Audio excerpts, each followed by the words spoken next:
All right, these are the answers to page 436 and 443. And so for the first one, we want to solve this triangle. We want to find these other missing measures. Now, this angle is easy enough. 25 and 35 make 60, so 180 minus 60 gives us 120. That's easy enough. Now, to find, let's say we want to find this one here. We do have an angle side combination. We don't have a right triangle, so we can't do SOHCAHTOA, but we can do law of sines. So x over the sine of 35 equals 3.5 over the sine of 25, okay? And then I can go ahead and multiply by sine 35. So if we go 3.5 divided by sine 25, and then times the sine of 35, we get 4.750. So this is 4.750 on that side there. We can do a similar thing, say, for this side. Here, we'll call that y. Y over the sine of 120 equals 3.5 over the sine of 25. So I can go 3.5 divided by sine 25, and then divide it, or times the sine of 120. And I get 7.172 for that. So a couple little law signs there gives me that. Over here, I've got an angle side combination. I've got this side, so I can find this angle here. The sine of b over 100 equals 125 over the sine, oh, I'm sorry, keep the signs on top. The sine of 110 over 125, okay? So I'm gonna multiply by 100. So we're gonna go 100 times sine 110 divided by 125, and we're gonna get 0.751. That's the sine of this angle. So we're gonna go second sine of that answer, and we get 48.74 degrees, 48.74. Okay, now we're gonna go ahead and add 110 degrees to that, and then we'll take 180 minus that answer, and that's gonna give us 21.26 degrees. All right, all of them add up to 180, so that's how we get that. Now, we're missing this other side here, so we'll call this side C. C over the sine of 21.26 is equal to 100, well, we'll do 125 over the sine of 110. We could have picked the other one, but we'll just stick with the ones that don't have decimals. All right, so we're gonna take 125 divided by sine 110, and then we're going to multiply it by the sine of 21.26. And that gives us 48.234. 48.234. Okay? So that's not too bad. 24 here wants us to find our other side. So again, we're going to kind of do it like number 19 here. We'll start with b. The sine of b over 12.8 is equal to the sine of 58 over 4.5. So let's go sine of 58 times 12.8, and then we're going to divide by 4.5. We're going to get 2.412. Now, the reason that's significant is because when you go second sine of that, you're going to get an error message. Okay, it says domain. And the idea is this, is that 2.4, there's no way to get a sine. The highest sine can be is 1. If it's more than 1, that means your opposite side is bigger than your hypotenuse, and that's impossible. So what that means is that while I could draw this and write these numbers down, there is no way to actually make this work. This 4.5 would actually just kind of be floating up here. It would not be long enough to actually come all the way back down and touch this. So this triangle does not exist. Triangle does not exist. You cannot make this happen. All right. Then we get to 35, and we've got 2394. This is 35. We're looking for this side here. So we'll call this x. X over the sine of 23 is equal to 35 over the sine of its angle. Now, we weren't given that directly, but we do know these two. So if we do 23 plus 94, that's 117.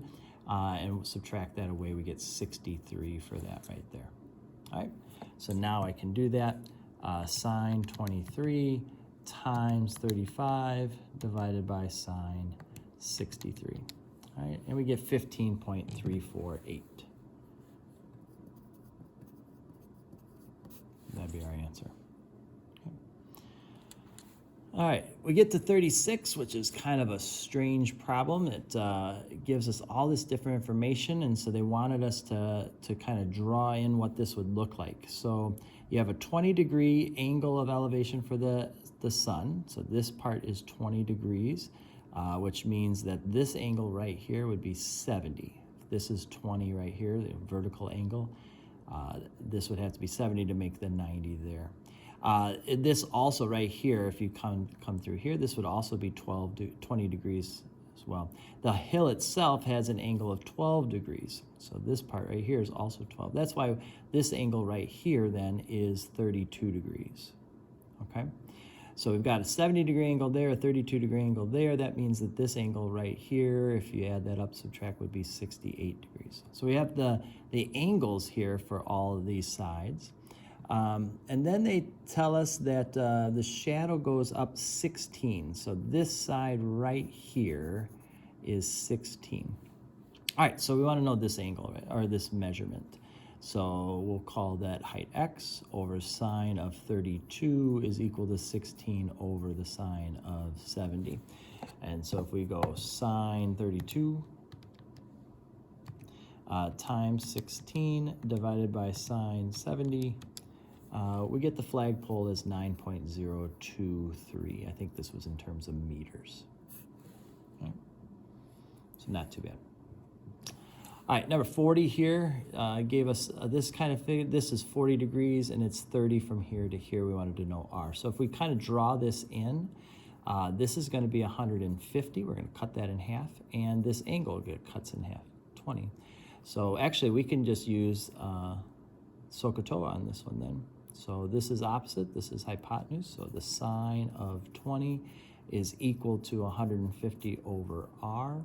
Multiply by R, divide. So if we do 150 divided by the sine of 20, then the radius is 438.571, whatever those units are. Okay. They asked us for a picture, they asked us for the radius, that's what we did there. Then they asked us for this S as well. So if we want that, 40 degrees being this angle, then we would do 2 times pi times this radius of 438.571 times 40 out of 360.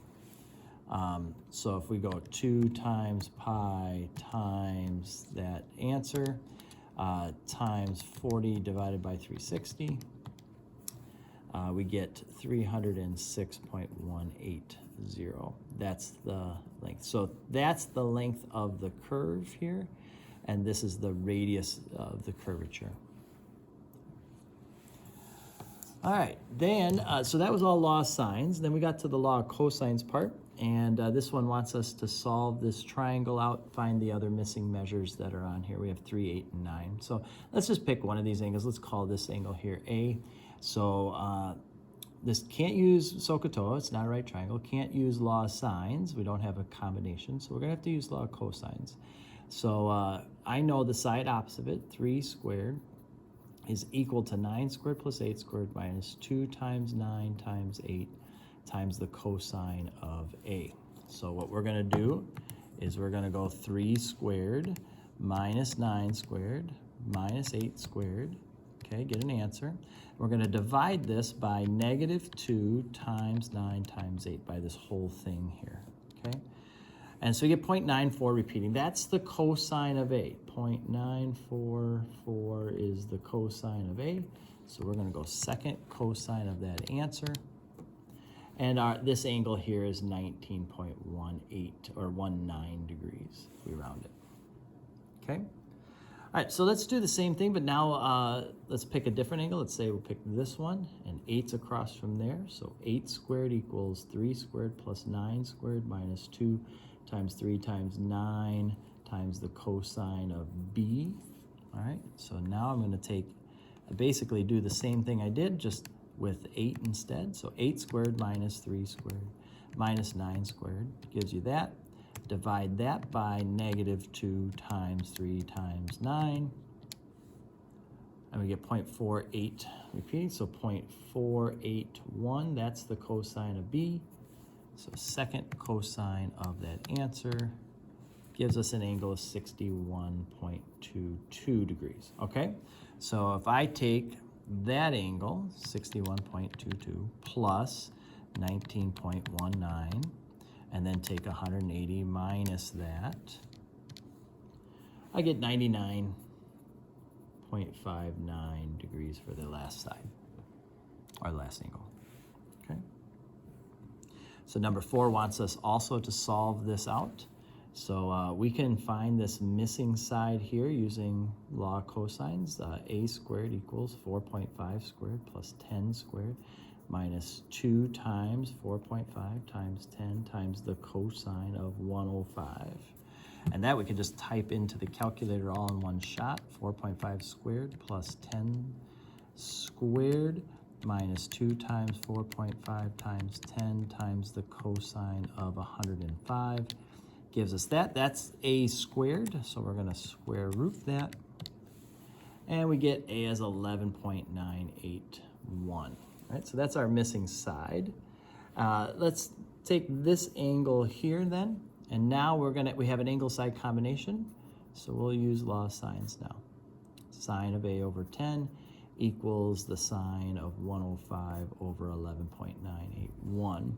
So if I go 10 times sine of 105 divided by 11.981, I get 0.806. That's the sine of a. So second sine of that answer gives us 53.73 degrees. Okay, 53.73 degrees plus the 105 we already have is that many degrees. Let's go 180 minus that. And that gives us 21.27 for this other one. All right, this one here gave us 220, 250. Once the third side, we know this up here is 75 degrees. So this plus that would give us 180. So that means this must be 105 degrees right there. So that side squared will equal 220 squared plus 250 squared minus 2 times 220 times 250 times the cosine of 105. So let's go ahead and do that. We've got 220 squared plus 250 squared minus 2 times 220 times 250 times the cosine of 105. Hit enter. That's a squared, so let's take the square root of that, and we get 373.323. That's that missing side there. This one here wanted us to find the largest angle. The largest angle for this will be across from the largest side. So this is the angle we're looking for. So 725 squared is equal to 575 squared minus 650 squared minus 2 times 575 times 650 times the cosine of, we'll call that A up there. All right, so let's go ahead and go. 725 squared minus 575 squared minus 650 squared. Enter. Divide that by negative 2 times 575 times 650. And we'll get that decimal. That's the cosine of A. So inverse cosine it. And we get A as 72.28 degrees. That's our largest angle in this triangle. Okay. 34 wants us to find this angle right here based on the diagram that they gave us. So 4.5 squared equals 2 squared plus 3 squared minus 2 times 2 times 3 times the cosine of A. So if we go ahead and do that, 4.5 squared minus 2 squared minus 3 squared gives us that, divided by negative 2 times 2 times 3 equals this. Second cosine of that gives us 127.17 degrees. Okay.